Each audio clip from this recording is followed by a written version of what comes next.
Hello बच्चों, चलिए प्रश्न को देखते हैं। प्रश्न है, एक मित्र दूसरे से कहता है कि यदि मुझे 100 दे दो तो मैं आपसे 2 गुनी या 2 गुना धनी बन जाऊंगा।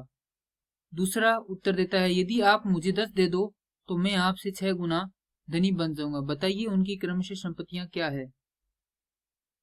यह जो प्रश्न है भास्कर द्वितीय की बीजगणित से दिया गया है। इसके अंदर हमें संकेत दिया गया है x जोड़ 100 बराबर 2 गुणे y घटाव 100 कोमा y जोड़ 10 बराबर 6 गुणे x घटाव 10। प्रश्न को हल करने से पहले जो इसकी मुख्य अवधारणा है उस पर विचार करेंगे। तो प्रश्न के लिए मुख्य अवधारणा हो जाएगी दो चरों वाले रैखिक समीकरण, अर्थात हम यहाँ पर जो दो चरों वाले रैखिक समीकरण उनकी परिभाषा और वे क्या होती हैं उन्हें देखेंगे। तो उनकी परिभाषा हो जाएगी वे समीकरण जो रैखिक हो तथा चर का मान माफ कीजिए चरों की संख्या 2 हो तो वह दो चरों वाले रैखिक समीकरण कहलाते हैं। रैखिक समीकरण का अर्थ होता है एक ही रेखा में, जैसे कि यह एक समीकरण है वह एक ही रेखा में है।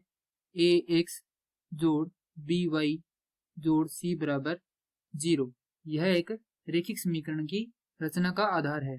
जैसे कि हमें यहाँ पे दिए गए हैं दो चर x और y और इससे एक समीकरण बनाई गई है, तो यह क्या हो जाती है, दो चरों वाली एक रैखिक समीकरण हो जाती है।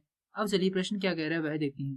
प्रश्न कहता है, एक मित्र दूसरे से कहता है यदि मुझे 100 दे दो तो मैं आपसे 2 गुना धनी बन जाऊंगा। अर्थात मानते हैं, माना पहले मित्र की संपत्ति, तो पहले मित्र की जो संपत्ति है वह मान लेते हैं x और इसी प्रकार दूसरे मित्र की संपत्ति मान लेते हैं y।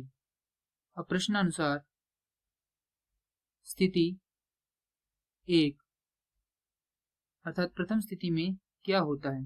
तो प्रथम स्थिति में कहता है यहाँ पर यह इसकी संपत्ति है और दूसरे मित्र की संपत्ति है। यहाँ पर बीच में बराबर का चिन्ह लगा लेते हैं। पहला मित्र कहता है कि यदि तुम मुझे 100 रुपए दे दो, अर्थात इसकी संपत्ति में कितने जुड़ जाएंगे, 100 रुपए जुड़ जाएंगे और यह दे रहा है तो इसकी संपत्ति में 100 रुपए कट जाएंगे तो मैं तुमसे 2 गुना हो जाऊंगा। अर्थात जितनी इस द्वितीय मित्र के पास संपत्ति है उससे यह दुगनी हो जाएगी, अर्थात इससे 2 से गुना कर दें तो यह बराबर होगी। तो यह आ जाएगी हमारे पास समीकरण 1, जो कि हमें संकेत में भी दी गई है। अब स्थिति 2 पर विचार करते हैं। स्थिति 2 है, यदि आप मुझे 10 दे दें तो मैं आपसे 6 गुना धनी बन जाऊंगा। तो यहाँ पर यह पहले मित्र की है और यह दूसरे मित्र की संपत्ति है। यदि यह 6 दे देगा, माफ कीजिए यह 10 दे देगा, तो यह क्या हो जाएगा, इसके पास 10 जुड़ जाएंगे और यह इस संपत्ति का 6 गुना हो जाएगा। तो अब हमारे पास ये आ गई समीकरण 2। अब इन दोनों को हल करेंगे। सबसे पहले तो स्थिति 1 की जो समीकरण उसे हल करेंगे, तो x जोड़ 100 बराबर 2y घटाव 200।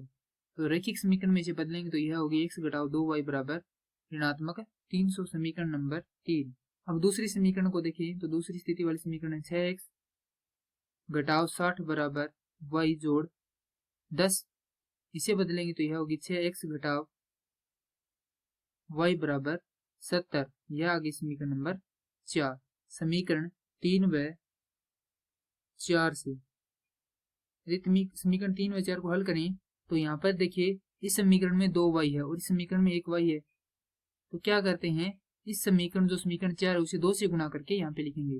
तो जो पहली समीकरण उसे सीधा लिखेंगे x घटाव 2y बराबर ऋणात्मक 300 और दूसरे समीकरण को 2 से गुणा करना है, अर्थात 12x घटाव 2y बराबर ऋणात्मक का 100 माफ कीजिए धनात्मक 140। अब क्या करते हैं, जो पहली समीकरण है उसमें से दूसरी समीकरण को घटा देते हैं। तो ऋणात्मक का 12 हो जाएगा ये x, ये हो जाएगा धनात्मक का और ये हो जाएगा ऋणात्मक का, ये दोनों आपस में कट जाएंगे, यह हो जाएगा ऋणात्मक 11x बराबर ऋणात्मक का 440। हल करेंगे तो यह हो जाएगा x बराबर 40, अर्थात जो पहला मित्र है उसकी संपत्ति हमारे पास आ गई है 40 और जो दूसरे मित्र की संपत्ति है वह कितनी हो जाएगी। यदि हम यहाँ पे जो समीकरण 3 है उससे देखें तो x का मान 40 है, तो समीकरण 3 में 40 रखते थे, घटाव 2 गुणे y बराबर ऋणात्मक 300। हल करेंगे तो यह हो जाएगा ऋणात्मक 2y बराबर ऋणात्मक 300 और ऋणात्मक 40। तो ऋणात्मक 2y बराबर ऋणात्मक 340, तो y बराबर हो जाएगा 170 अर्थात दूसरे की संपत्ति है 170। अतः हमारे प्रश्न के लिए सही उत्तर हो जाएगा पहले मित्र की संपत्ति है x बराबर 40 और दूसरे मित्र की संपत्ति है 170। मैं आशा करता हूँ कि ये प्रश्न आपको समझ में आया होगा। धन्यवाद।